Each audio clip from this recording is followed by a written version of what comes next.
Olá, alunos do nono ano, estamos começando agora a nossa segunda videoaula do terceiro bimestre. Continuando ainda falando do continente asiático, depois de ter estudado as principais características naturais do continente asiático, falando sobre relevo, vegetação, clima e hidrografia, além da regionalização do continente asiático, a gente vai agora falar um pouco mais do continente asiático, falando das paisagens e modos de vida. Na Ásia, há uma ampla diversidade dos ambientes naturais, proporcionando uma enorme pluralidade de modos de vida que se distingue dos diversos povos do continente. Então, a Ásia é o maior continente do planeta, em termos territorial. E, obviamente, abriga a maior população do planeta. 60% das pessoas moram no continente asiático. E a Ásia é formada por mais de 50 países diferentes, com destaque para os grandes países como Rússia, China, Índia, além de países como Japão, entre outros. Então a gente vai falar um pouco mais agora do continente asiático. Então o que acontece? Nas regiões equatorial e tropical, onde tem florestas densas e alta biodiversidade, habitam povos tradicionais que sobrevivem da exploração dos recursos da floresta por meio de atividades como caça, pesca e extrativismo vegetal. Algumas características, por exemplo, do quadro natural do Japão, um território com muitas ilhas e litoral bastante recortado e afetado por diferentes correntes marítimas, favoreceu o desenvolvimento da atividade pesqueira e o Japão é o país do mundo onde tem o maior consumo de peixe. Você gosta de comida japonesa? Sabe disso, né? Já na Ásia Central, devido à presença de climas mais áridos e desérticos, a presença de povos nômades, que são aqueles povos que não vivem fixo num lugar, Eles vagueiam pelas áreas desérticas e semiáridas em busca de fontes de água e locais para alimentação dos seus animais. Então esses povos nômades geralmente vivem de pastoreio, de ovelhas, camelos, vacas e cavalos. Para se proteger das condições climáticas, a população dessa região desenvolveu um tipo de moradia cujas estruturas de bambu ou madeira são recobertas por grossas camadas de feltro e lã, facilmente transportadas em carroças no período de migração. Já na Cordilheira do Himalaia, que é uma região de alta altitude e muito frio, é comum que homens e mulheres também utilizem vestimentas espessas, feitas de peles de animais capazes de suportar o clima caracterizado pelas baixas temperaturas ao longo de todo o ano.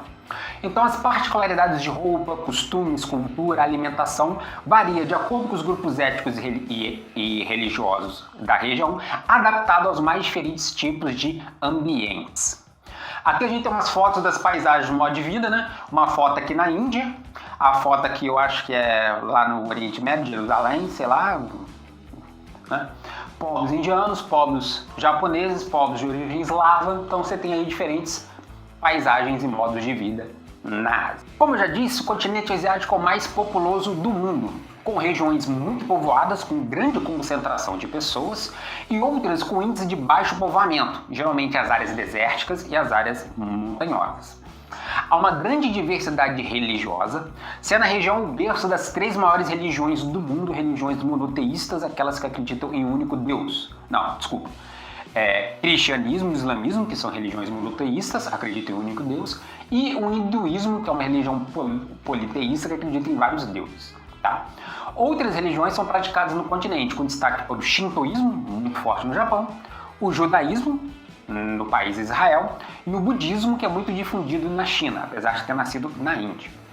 Na Ásia, portanto, devido à sua grande diversidade, existem países com maior desenvolvimento.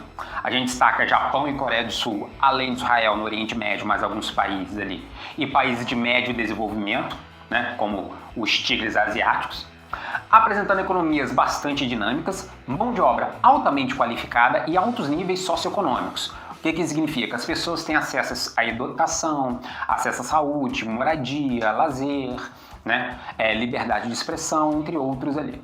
Outros apresentam índices altos a medianos, mas que apresentam um crescimento nas últimas décadas, com destaque para a China e os tigres asiáticos.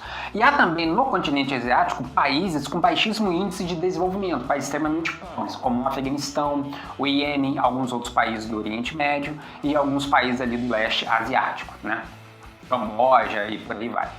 As atividades econômicas são muito diversificadas. Entretanto, a agricultura e a pecuária, além do extrativismo natural, são as atividades que ainda são preponderantes no continente asiático. Então você tem ali a prática da agricultura de subsistência, geralmente com pouca produtividade, E em várias, principalmente nos países mais pobres da região ali do leste asiático e do Oriente Médio. A gente tem a presença de indústrias que empregam mão de obra barata, campos com agricultura altamente mecanizada. Em contraste, temos indústrias que empregam alta tecnologia e elevados investimentos em pesquisa e ciência. Em relação à religião, esse mapa aqui é bastante interessante, vai mostrar aí a questão religiosa no continente asiático. O que está de roxo é o cristianismo, né? Presente aqui em grande parte da Rússia, principalmente chamado cristianismo ortodoxo, né? O que está de verde é o islamismo, presente aqui em todo o Oriente Médio e na região da Ásia Central. O de laranja é o budismo, presente aqui no interior da China, pegando a Mongólia, principalmente aqui na região de Tibete e mais os países aqui ao sul, como Laos, Camboja, entre outros. De azul claro ali o judaísmo, que é somente o Estado de Israel aqui no Oriente Médio.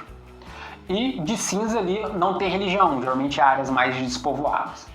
A gente tem outras religiões aqui como o hinduísmo, presente principalmente no subcontinente indiano, pegando Índia, Sri Lanka, entre outros países ali. Temos religiões de origem chinesa, pegando aqui principalmente todo o leste da China, próximo ao Oceano Pacífico. O que são essas religiões chinesas? Taoísmo, confucionismo, entre outras religiões ali de origem chinesa. Religiões de origem coreana, pegando a Coreia do Sul e a Coreia do Norte, né? De rosa aqui é o shintoísmo, pegando aí algumas regiões. Então, a diversidade religiosa e ética na Ásia é extremamente grande, né? Você tem a sobreposição em várias regiões de diferentes religiões, né? Onde você tem, em vários momentos, convivência pacífica entre povos que professam diferentes religiões, mas em muitas regiões da Ásia a gente tem conflitos, inclusive descambando para um conflito armado, para a guerra, devido à questão de diferenças religiosas. Já esse mapa aqui procura mais acertar os países sem a sobreposição muito de religiões, né? Mostrando que o catolicismo cristão, que está onde? Numa região aqui, não sei onde está. Cristianismo ortodoxo, que é esse daqui. Cristianismo protestante, que é o azulzinho aqui, né? Sunitas e xiitas, que são islâmicos, mais outros grupos islâmicos, pegando todo mundo aqui. Iísmo, judaísmo, pegando aqui só o Estado de Israel, que nem aparece nessa porra. Religiões chinesas, budismo maiano, budismo não sei o que, budismo varjano. É complicado esse mapa, né? Vamos pular isso daí. Aqui eu já tenho um pouco mostrando a questão da população, diversidade cultural e economia, pegando o IDH. O que é o IDH? Vocês estudaram isso no 8º ano. IDH é o Índice de Desenvolvimento Humano, que mede as condições de vida de uma população baseada em 3 parâmetros. Expectativa de vida, em média quantos anos as pessoas vivem, que mede a questão do acesso à saúde, anos de estudo, que mede o acesso à escola e as oportunidades que a escola permite, então média dos anos de estudo da população, e mais a renda per capita, que é a renda média da população. Essa combinação dá o IDH. Quanto mais próximo de 1, maior é o nível do DH, quanto mais próximo de 0, menor é o nível do DH. Quanto mais próximo de 1, mais desenvolvido é o país. Quanto mais próximo de 0, menos desenvolvido, mais pobre é o país. Se você for pegar aqui, ó, acima de 900 só tem Japão e Coreia do Sul. São os 2 países hoje que apresentam as melhores qualidades de vida do continente asiático. 850 que é tal, aqui tem mais algum aqui, eu acho que aqui são Hong Kong e Singapura, aparece aqui. Nessa faixa intermediária aqui do verdinho claro até o mais outro verde eu tenho Rússia, alguns países aqui da Ásia Central. A gente vê que China e Índia aparece entre aqui 700, 600 e 550 ali. E alguns países da Ásia que são mais pobres aparecem aqui numa categoria mais baixa. Agora a gente fala um pouco da população asiática. O continente reúne mais da metade da população mundial, cerca de 60% da população. E a Índia e a China são os 2 países mais populosos do mundo e também do continente asiático. A China com mais de 1,5 bilhões de habitantes e a Índia próximo de 1,2 bilhões de habitantes. Essa pelo menos é a última conta, porque lá nasce muita gente, né? A distribuição da população é irregular, com grandes densidades demográficas, como Bangladesh, que tem um grande número de pessoas vivendo a cada quilômetro quadrado, é mais de 1000 pessoas para cada quilômetro quadrado, e outras pouco habitadas, principalmente as áreas de deserto e de altas montanhas, destacando ali a Cordilheira do Himalaia, que é a maior cordilheira do mundo, né, e também de mais alta altitude, onde moram poucas pessoas. Em termos absolutos, a população está crescendo a população está em crescimento devido às altas taxas de natalidade associadas à redução da mortalidade ao longo do século XX. Ou seja, no continente asiático como um todo, mais pessoas nascem do que morrem, porque o avanço na medicina diminuiu a mortalidade desde a metade do século XX em diante, né? Devido às melhorias das condições de higiene e pela ampliação médico-hospitalar. Em alguns países, o crescimento populacional é menor devido aos esforços governamentais de reduzir as taxas de natalidade. E aí se destaca, obviamente, a Índia e a China, já que são os dois maiores países, né, que você tem que oferecer infraestrutura e condições de vida para uma população gigantesca. A preocupação desses dois países é diminuir a taxa de natalidade para diminuir o crescimento populacional. Então, a Índia adotou como principal política a esterilização de mulheres, que até hoje existe, mas diminuiu bastante devido às fortes críticas internacionais a esse processo. Já a China, durante mais de 30 anos, proibiu casais de terem mais de um filho, a não ser no meio rural, que poderiam ter 2 filhos caso a primeira fosse menino. Né? Ou seja, é a chamada política do filho único, que na próxima aula, quando a gente estudar a China, a gente vai se aprofundar nisso. Porém, em 2015, com as quedas na taxa de natalidade, o país começou a permitir que todos os casais tivessem 2 filhos. Agora não pode ter 3. Aqui este mapa é de densidade demográfica, a quantidade de pessoas que moram por quilômetro quadrado. Né? Quanto mais escuro, maior quantidade de pessoas morando por quilômetro quadrado. Quanto mais claro, menor a quantidade de pessoas morando por quilômetro quadrado. Então aqui são habitantes por quilômetro quadrado. Né? A Índia, que é o país mais populoso, tem um grande contingente populacional, né? Principalmente na região norte, próxima ao litoral. A China, região do Tibete e região do deserto de Gobi, aqui vai ter uma população menor. Então a população se encontra no meio leste para leste aqui, próximo ao Oceano Pacífico, onde se concentram as atividades agrícolas e atividades industriais da China. Aqui os outros países do leste da Ásia, aqui, pegando aqui todo o leste asiático, uma grande concentração populacional, tirando aqui algumas regiões de floresta da Indonésia, etc., que tem menor concentração populacional, e a Coreia e o Japão com grande concentração populacional. No Oriente Médio e na Ásia Central, as regiões de deserto são as áreas onde tem menor concentração populacional, a população tende a habitar próximo ao litoral, além da Rússia, né, que devido a seu extenso território, a população habita mais próximo da região europeia da Rússia, devido à ligação das atividades econômicas da Rússia com o restante da Europa e não com a Ásia como um todo. Então esse mapa é bem interessante neste sentido. A Ásia é um continente marcado por desigualdades sociais, ou seja, diferente acesso a o que é necessário para o ser humano sobreviver: moradia, emprego, saúde, educação, saneamento básico, água potável, que entra na parte de saneamento básico e etc. Então, essa desigualdade é expressa principalmente porque grande parte da população, principalmente nos países mais pobres do continente asiático, é analfabeta e tem baixo poder aquisitivo, populações pobres. Embora os indicadores sociais do continente como um todo tenha apresentado melhora nos últimos anos, as taxas de mortalidade infantil continuam elevadas e a expectativa de vida permanece baixa, comparado, por exemplo, com a América Latina, que é outra região subdesenvolvida, comparado com países da Europa e da América do Norte, então nem se fala. Em 2017, o analfabetismo atingia 61% dos afegãos e 41% dos paquistaneses, ou seja, Afeganistão e Paquistão são países considerados pobres dentro ali do continente asiático. Os melhores índices educacionais da Ásia são encontrados no Japão, na Coreia do Sul e em Israel, que são os 3 países de maior desenvolvimento social e tecnológico do continente asiático. Né? Então, a população é 100% alfabetizada e a mão de obra altamente qualificada. Aqui, para vocês terem uma ideia, eu tenho Produto Interno Bruto Nominal, ou seja, o BIP, medido em dólares de cada país. A China, mais de 8 trilhões de dólares, depois vem Japão, Rússia, Índia, Coreia do Sul, Indonésia, Turquia, Arábia Saudita e Irã. Né? Aqui já tem o IDH, ou seja, melhor país da Ásia é o Japão, que é o 17º no ranking.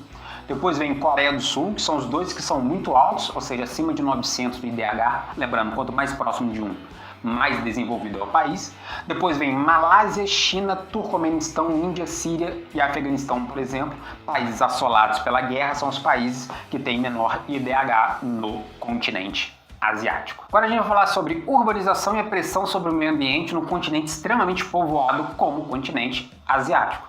Apesar da população ser predominantemente rural, ou seja, mais da metade da população asiática ainda trabalha, mora e vive de atividades agrícolas no campo, né?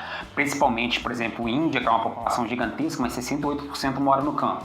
A China, que apesar das suas grandes cidades e seu processo de industrialização, 45% da população ainda mora no campo. Então a gente tem essas questões aí. Apesar disso tudo, existem grandes aglomerações urbanas no continente asiático, como Tóquio no Japão, Nova Delhi na Índia e Xangai na China. Para vocês terem uma ideia, são as 3 maiores regiões metropolitanas do continente asiático. As grandes concentrações populacionais ocorrem sobretudo nas regiões litorâneas, destacando aí China, Vietnã e Índia, mas também em regiões interioranas onde tem a presença de grandes rios. O Yangtze, que é o rio amarelo, o Yangtze, que é o rio azul na China, o rio Ganges na Índia e o rio Indo no Paquistão. Então, a alta concentração populacional nas margens dos rios é preocupante, gerando uma enorme pressão sobre os rios e os oceanos, né, devido à questão da poluição, que leva a uma deteriorização da qualidade de suas águas, comprometendo o abastecimento das futuras gerações.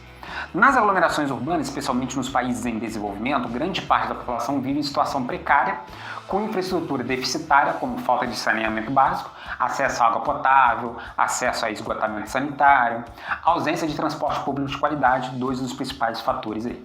De acordo com o Banco Mundial, em 2014, cerca de 63% da população urbana do Afeganistão, 55% do Camboja, 55% do Bangladesh e 54% do Nepal, os países mais pobres da Ásia, viviam em favelas, chamadas submoradias. Vamos voltar a falar agora sobre diversidade cultural e religiosa no continente asiático. O continente abriga diversos povos e culturas com muitas línguas e dialetos. Então, quais são os idiomas mais difundidos? O mandarim, o idioma da dinastia Han, que ocupa ali 90% da China e é o dialeto chinês que se sobrepôs ao dialeto de outras etnias na China e é a língua oficial da China. O hindi, falado na Índia. O árabe, que é a língua predominante no Oriente Médio e parte da Ásia Central, devido à expansão do islamismo nessas regiões. O japonês, além dos idiomas eslavos, que é o idioma falado russo e outros idiomas de alguns países ali da Ásia Central. E, obviamente, o inglês, devido à influência da expansão do Império Britânico durante o período de colonização para essas regiões da Ásia. No caso das religiões, observa-se a prática do islamismo no Oriente Médio, parte da Ásia, pegando a Ásia Central, do hinduísmo e do budismo na área meridional, budismo na China e hinduísmo na Índia, e o budismo também no Sudeste Asiático. O cristianismo é praticado por diversos grupos dispersos pelo continente. Toda essa diversidade religiosa nem sempre se baseia na tolerância e na boa convivência entre os povos. Na atualidade existem no continente conflitos religiosos e territoriais, como entre árabes e judeus em Israel e na Palestina, tibetanos e chineses no Tibete, muçulmanos, hinduístas e sikhs na Caxemira, pegando ali Paquistão e Índia. Aqui a gente tem porcentagem de população que mora em áreas urbanas. Então você pega, por exemplo, China é entre 40% a 60% da população morando em cidades, e a Índia é entre 20% a 40% da população. Acho que a Índia agora vai passar os 40% já, O país aqui do leste asiático também tem pouca presença de população urbana. Já a Coreia e o Japão são os países mais urbanizados do continente asiático. E aqui tem uma lista das maiores cidades, que a gente tem. A cidade é a região metropolitana, que são aquelas cidades que fazem o entorno da metrópole, da grande cidade. Aqui é só a população da cidade principal, não da região metropolitana. Então, por exemplo, Mumbai, depois vem Xangai, Karachi no Paquistão, Delhi na Índia, Istambul na Turquia, Seul, Coreia do Sul, Tóquio no Japão, Jakarta na Indonésia, Teherã no Irã, Bangkok, Tailândia, e por aí vai indo as principais cidades do continente. E por aí vai indo as principais cidades do continente asiático. Encerramos a nossa segunda videoaula do terceiro bimestre, Na nossa próxima videoaula a gente vai continuar falando do continente asiático, aí vamos começar a falar da China, do Japão, da Índia, os principais países do continente asiático. Portanto, se inscreva no canal, dê o seu like lá, dê o seu joinha, deixe seu comentário e até a nossa próxima aula.